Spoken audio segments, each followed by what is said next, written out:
5월은 가정의 달입니다. 가정은 신앙을 삶으로 배울 수 있는 삶의 귀한 현장입니다. 특별히 여러분의 가정에 어려움이 올 때 부모들이 그 어려움을 어떻게 해결하느냐, 자식들은 그 모습을 보고 신앙을 배우게 됩니다.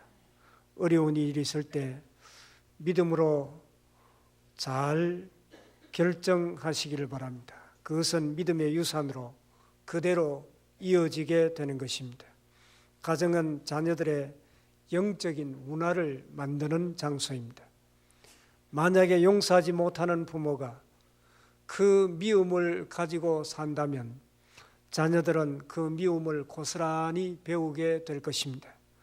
양보를 절대로 하지 못하고 나한테 조그만 해를 끼쳐도 그것을 철저히 보복하는 부모가 있다면 그 보복하는 모습을 자녀는 그대로 보고 배우게 되는 것입니다. 반대로 어떤 일이 있을 때 용서하는 부모의 모습을 보고 누가 집에 해를 끼쳤지만 그것을 주의 사랑으로 품어주는 그런 부모를 만난다면 그 자녀는 예수님의 모습을 배우게 될 것입니다. 그만큼 가정은 중요합니다. 오늘 본문 9절 말씀 보면 아버지께서 나를 사랑하신 것 같이 나도 너희를 사랑하였으니 나의 사랑 안에 거하라. 본문은 먼저 하나님 아버지의 사랑, 예수님의 사랑에 대해서 말씀하고 있습니다. 우리가 사랑의 문화를 만들려면 하나님의 사랑이 어떤 것인지 알아야 됩니다. 하나님의 사랑은 많은 사람들을 변화시킵니다.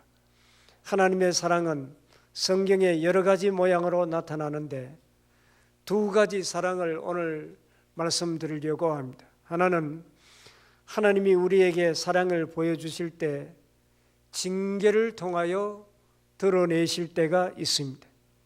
잠언 3장 12절에 대저 여호와께서 그 사랑하시는 자를 징계하시기를 마치 아비가 그 기뻐하는 아들을 징계함같이 하시느니라. 징계라고 하는 것은 우리가 잘못했을 때 그 잘못에 대하여 깨달을 수 있도록 고통과 또 어려움을 주는 것입니다. 물론 이 징계의 무게는 우리의 죄의 무게만큼은 아닙니다. 요나 선지자가 니느웨로 가라고 하나님 명령했는데 요나는 그 반대 방향인 다시스로 배를 타고 도망을 갑니다. 그러니까 하나님이 정확하게 바다 한가운데 풍랑을 만나게 해서 요나를 물고기 배 속에 들어가게 하십니다. 이 징계는 하나님의 사랑의 한 방법입니다. 여러분, 징계를 받아보신 적이 있습니까? 아직도 징계를 받지 못한 분은 걱정할 필요가 없습니다. 곧 징계가 올 것입니다. 징계는 우리가 잘못하는 것을 그만두게 하시는 하나님의 사랑입니다. 징계가 왔는데 아무것도 깨닫지 못한다면 그것은 큰 재앙입니다. 징계가 올 때 즉각 깨닫는 은혜가 있기를 바랍니다. 시편 119편 67절에 고난당하기 전에는 내가 그릇 행하였더니 이제는 주의 말씀을 지키나이다. 결국 징계는 우리가 하나님의 말씀대로 바른 길을 가도록 하게 하는 하나님의 사랑입니다. 또 하나의 사랑은 잘 이해하기 어려운 사랑인데 우리가 죄를 짓고 있음에도 불구하고 하나님은 징계하지도 않고 여전히 그냥 내버려 두시고 사랑하신다는 것입니다. 분명히 내가 죄인인 줄 아는데 하나님은 내버려 두십니다. 그냥 낳아주는 정도가 아니라 우리에게 찾아오셔서 위로하시고 복을 주시기까지 하십니다. 아직도 내가 너를 사랑한다고 말씀하십니다. 여러분 야곱을 보시면 야곱은 팥죽 한 그릇에 형의 장자의 명분을 빼앗았습니다. 그리고 나중에는 아버지를 속이고 형에게 돌아갈 그 축복을 가로채서 이제 형의 낯을 피하여 저 외삼촌 집으로 도망을 가는 길이었습니다. 형이 나중에 그 사실을 알고 동생을 가만두지 않으려고 죽이려고 했을 때 그러마 날 살리라 하면서 이제 열심히 도망을 가다가 이제 하룻길을 가서 저녁이 되어 돌베개를 하고 깊은 잠에 빠집니다. 그때 하나님께서 나타나셔서 내가 너와 내 자손에게 복을 주어 이 땅을 내게 주고 그리고 네가 어디로 가든지 내가 너와 함께 하여 주겠다 하는 그런 복을 약속하십니다. 야곱을 보면 영적인 것이 좋다는 것을 잘 알고 있습니다. 그러면서도 세상의 좋은 결과와 성공들도 수단과 방법을 가리지 않고 취하려고 했던 아주 이기적인 사람이었습니다. 이런 야곱을 하나님은 그냥 내버려 두십니다. 이해할 수 없는 하나님의 사랑을 우리는 성경에서 많이 보게 됩니다. 예수님도 이런 사랑을 이야기합니다. 누가복음 15장에 기록된 탕자의 비유입니다. 이 탕자의 비유에서 아버지는 하나님을 상징합니다. 이 탕자가 아버지에게 유산을 달라고 졸라댑니다. 사실 이 비유는 이스라엘 문화를 잘 알아야 이해할 수가 있습니다. 우리나라도 시골에 가면 옆집에 안방에 뭐가 있고 부엌에 뭐가 있고 자주 왕래를 하기 때문에 잘 압니다. 당시 이스라엘 사람들도 마찬가지였습니다. 그 집에 자녀가 누구고 성품이 어떻고 어떤 행동을 하고 착한 아이인지 나쁜 아이인지 잘 알고 있습니다. 또 하나 이스라엘 사람에게 중요한 것은 그들은 땅은 하나님이 주신 기업이기 때문에 아무리 힘들어도 함부로 땅을 팔지 않습니다. 하나님이 주신 기업이기 때문에 자기 가문이 그 땅을 철저하게 잘 지킵니다. 그런데 둘째 아들은 아버지에게 유산을 달라고 합니다. 아버지의 유산이 뭡니까? 땅입니다. 이 땅은 팔아서는 안 되는 것입니다. 그런데 이 둘째는 아버지에게 평소에 말도 잘 안 듣고 늘 애를 먹이고 속을 썩이고 이렇게 하던 차에 이 유산이라고 하는 것은 아버지가 죽으면 아들에게 이제 땅을 상속해 주는데 장자에게는 3분의 2, 차자에게는 3분의 1을 나누어 줍니다. 그런데 이 아들은 막무가내로 내게 돌아올 유산을 팔아서 현금으로 달라는 것입니다. 이것은 도저히 할 수 없는 그런 부탁입니다. 그런데 아버지는 어떻게 합니까? 이 망나니와 같은 아들이 요구를 할 때 아버지는 이 아들의 요구를 그대로 들어줍니다. 주변 사람들은 이 아이가 얼마나 행실이 나쁘고 못된 아이인지 잘 알고 있습니다. 하나님은 가족 중심적이고 부족 중심적인 이스라엘 백성들에게 이렇게 말을 잘 듣지 않는 자식이 있으면 처벌하는 법을 주셨습니다. 신명기 21장 18절에서 21절을 보도록 하겠습니다.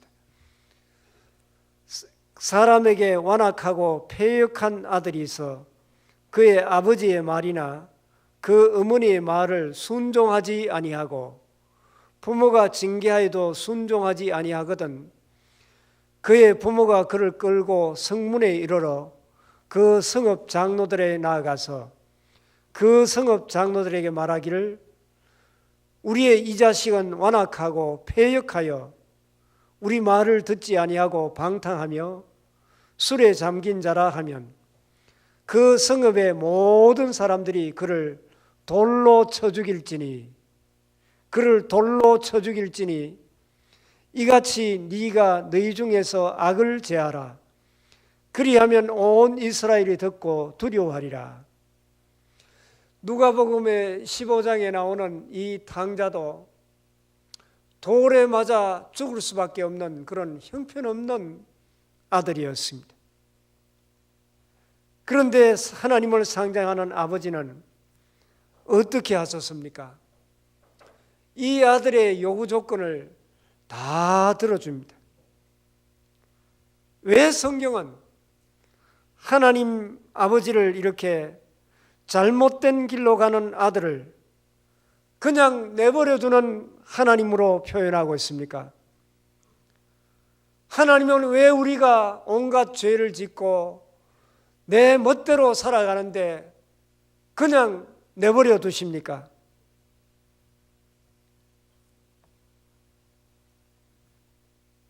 생각해보면 우리가 하나님 앞에 얼마나 망나니 같은 형편없는 죄인입니까?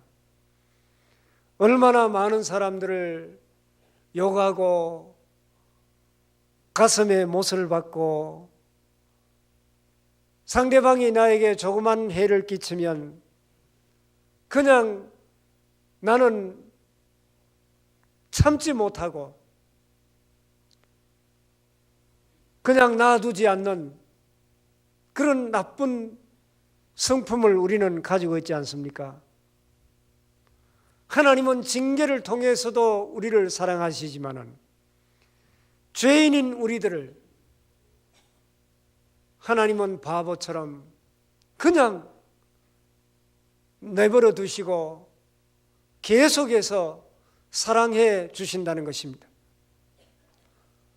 탕자가 아버지의 재산을 챙겨서 저 멀리 타국으로 가버렸을 때 아버지는 바로 그 순간부터 혹시 내 아들이 돌아오지 않을까 계속해서 새벽부터 나가서 그 나쁜 아들을 기다리고 계십니다. 나중에는 아버지의 재산을 다 탕진하고 거지가 되어 돌아오는 그 아들을 멀리서 보고 달려가서 그 아들을 껴안고 용납하는 모습을 볼 수가 있습니다. 생각해 보십시오.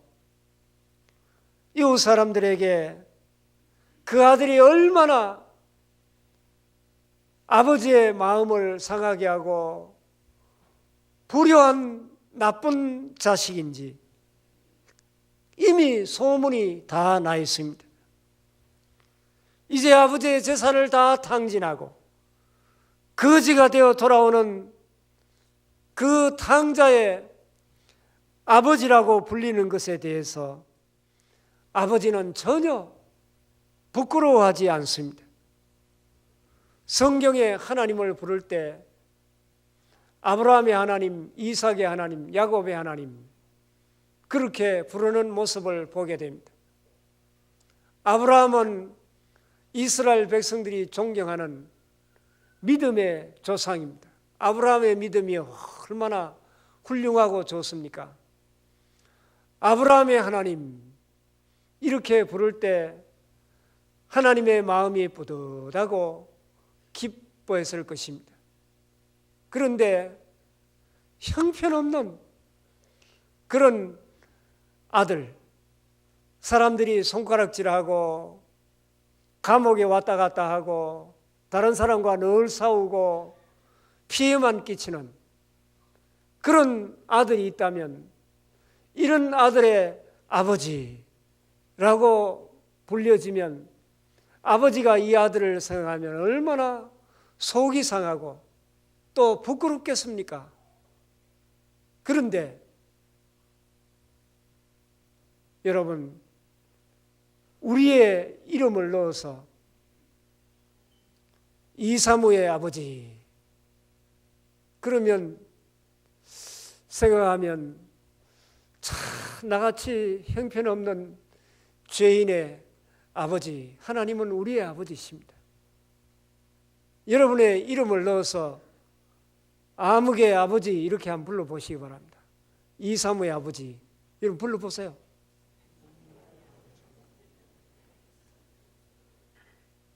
여러분, 하나님 앞에 죄송하지 않습니까?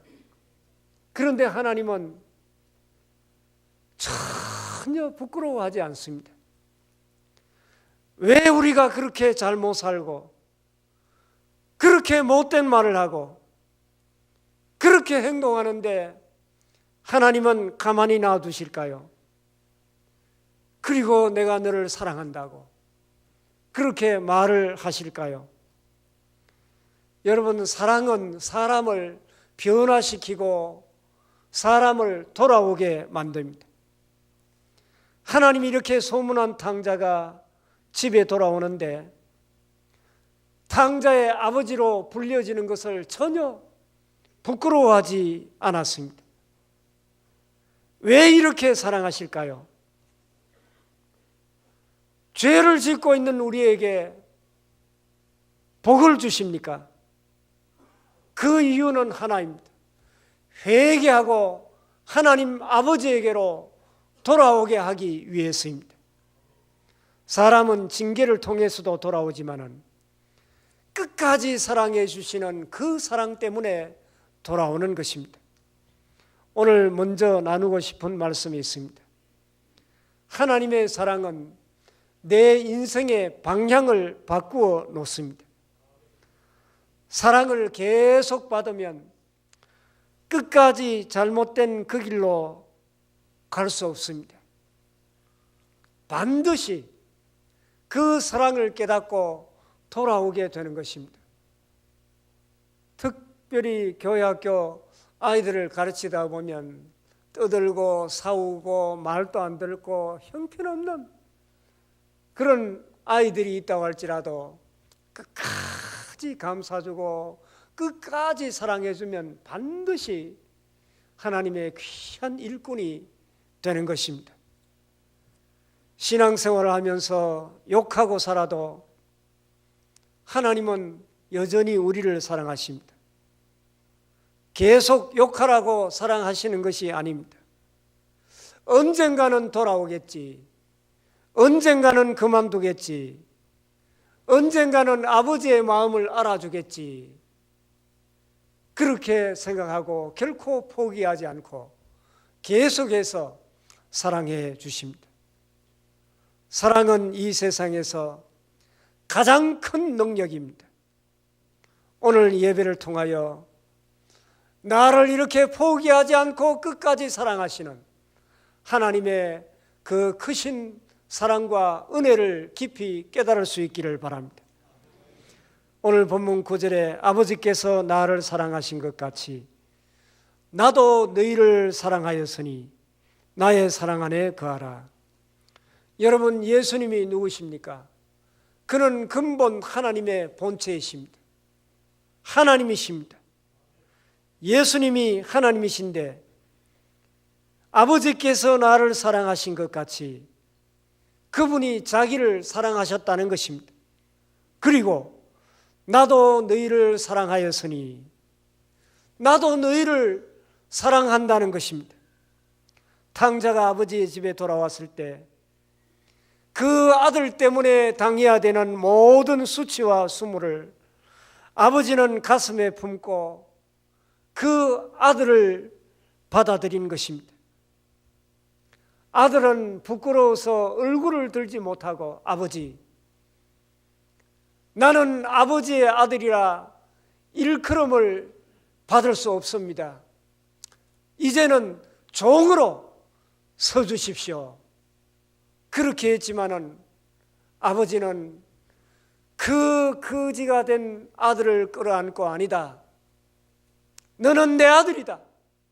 손에 가락지를 끼워주고 신발을 신겨주고 목욕을 시키고 온 동네 사람을 불러 큰 잔치를 배설하고 기뻐했습니다.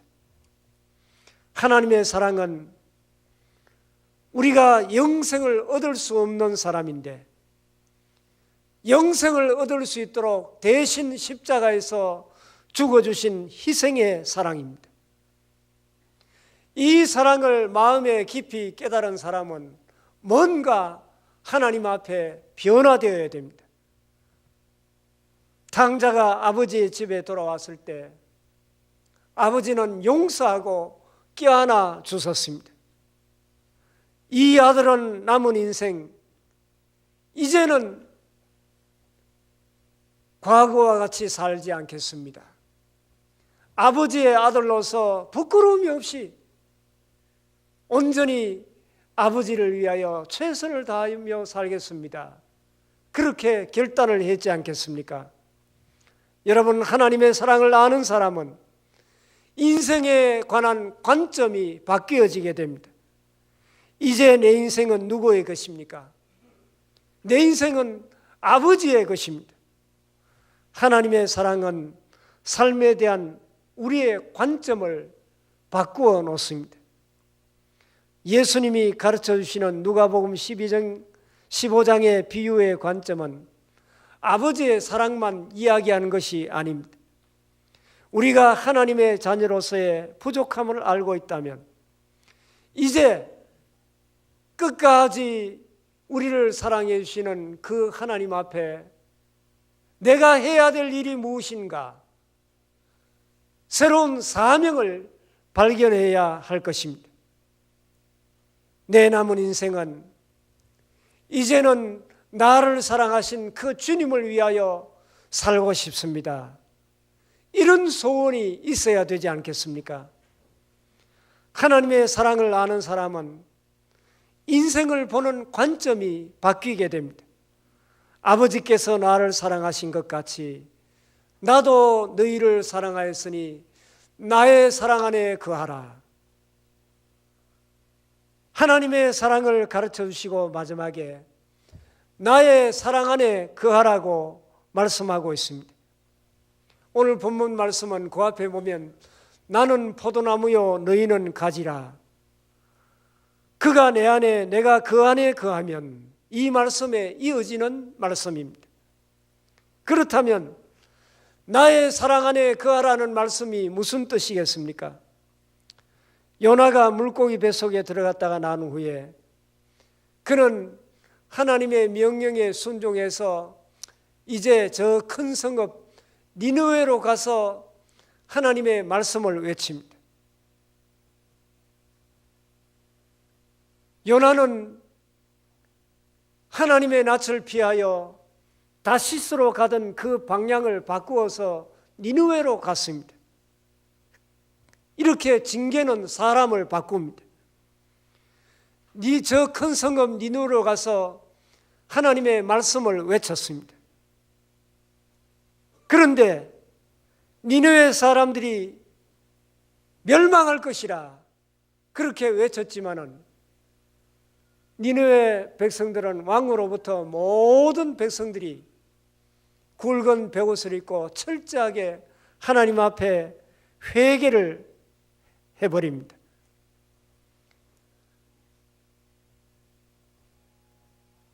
하나님은 니느웨 백성들을 용서해 주셨는데 요나는 니느웨 백성들이 망하기를 기다리고 있었던 것입니다. 망해야 되는데 망하지 않습니다. 그래서 속이 상해서 앉아 있는데 하나님께서 박넝쿨을 예비해 주었습니다. 그 무더운 날씨에 아주 깊은 박넝쿨이 생겨 그늘을 만들어 주니까 시원하고 얼마나 좋았는지 요나가 너무 기뻐했습니다. 그 다음날 하나님은 벌레를 예비해서서 박넝쿨을 찝어 상하게 해버립니다.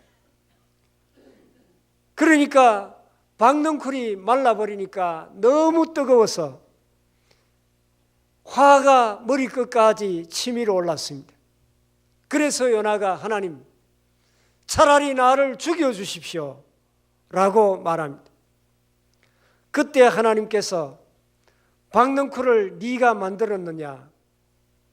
네가 만들지도 아니한 박넝쿨을 가지고 그렇게 없어졌다고 화를 내느냐? 그렇다면 니네의 사람들은 내가 만들었는데 그들을 죽이는 것이 내가 기쁘겠느냐? 거기에는 좌우를 분별하지 못하는 사람이 무려 12만 명이 있다고 말씀하십니다. 하나님이 뭘 이야기를 합니까? 요나야, 나는 너만 사랑하는 것이 아니라 네가 그렇게 미워하는 사람도 사랑한단다 라고 말씀하십니다. 이것이 내 사랑 안에 거하라는 것입니다. 우리는 하나님을 너무 이기적으로 사랑하지 않습니까? 요나서를 보면 요나는 방향을 바꾸기는 했는데 그의 성품이 온전히 바꾸어지지는 않았습니다. 방향은 니느웨로 가서 하나님께서 그에게 주신 사명은 감당했지만은 그러나 하나님의 사랑을 몸소 실천하지는 못했던 것입니다.